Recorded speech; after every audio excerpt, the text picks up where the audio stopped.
चुनावों का दौर जारी है। ऐसे में राजनेताओं की बयानबाजी और उनके अंदाज इस दिनों चर्चाओं में रहते हैं। बता दें कि दिल्ली के रामलीला मैदान में इंडिया गठबंधन की लोकतंत्र बचाओ महारैली में शिवसेना के प्रमुख उद्धव ठाकरे ने मोदी सरकार पर निशाना साधा है। उन्होंने एनडीए के अब की बार 400 पार वाले स्लोगन के विरोध में एक नया नारा दिया है। उद्धव ठाकरे ने रविवार को दावा किया कि देश तानाशाही की तरफ बढ़ रहा है। एक व्यक्ति और एक पार्टी की सरकार भारत के लिए खतरनाक है। उन्होंने लोगों से कहा कि इस बार के लोकसभा चुनाव में भाजपा को पराजित करें। उन्होंने एनडीए के स्लोगन अब की बार 400 पार के बदले अब की बार भाजपा तड़ी पार का नारा दिया। इस रैली में अरविंद केजरीवाल की चिट्ठी को पढ़कर सुनीता केजरीवाल ने दिल्ली वासियों को 6 गारंटियों की याद दिलाई। इसके बाद सुनीता ने कहा था कि आपका केजरीवाल शेर है, ज्यादा दिनों तक जेल में नहीं रहेंगे, वो और जल्द बाहर आ जाएंगे।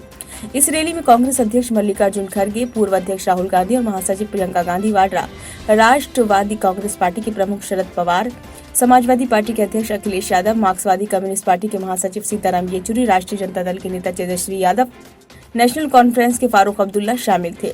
महाराष्ट्र के पूर्व मुख्यमंत्री ने कहा, कुछ दिन पहले आशंका जताई जा रही थी कि देश तानाशाही की तरफ बढ़ रहा है, अब ये सच्चाई बन गई है। उन्होंने कहा कि एक व्यक्ति और एक पार्टी की सरकार देश के लिए खतरनाक है और ठाकरे ने लोगों का आह्वान किया, अब हमें मिलीजुली सरकार लानी होगी। उनका कहना था कि सभी प्रांतों का सम्मान करने वाली सरकार बनाने से ही देश बचता है। हम चुनाव के लिए एकत्र नहीं हैं, हम लोकतंत्र बचाने के लिए आए हैं। जो सरकार किसानों को आतंकवादी मानती है उसे सत्ता में आने से रोकना होगा। जैसे किसानों को दिल्ली आने से रोका गया, उसी तरह भाजपा को भी दिल्ली सत्ता में आने से रोकना होगा।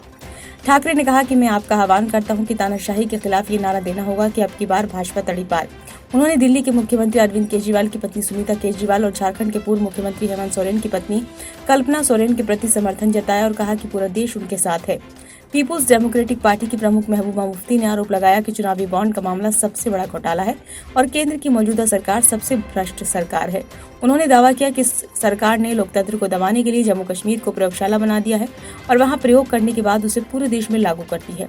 भारतीय कम्युनिस्ट पार्टी के महासचिव दीपांकर भट्टाचार्य ने दावा किया कि सभी लोकतांत्रिक संस्थाओं को खत्म करने का प्रयास किया जा रहा है तथा चुनावी बॉन्ड से मिले धन का उपयोग विपक्ष को तोड़ने के लिए हो रहा है। ब्यूरो रिपोर्ट, नई दिल्ली।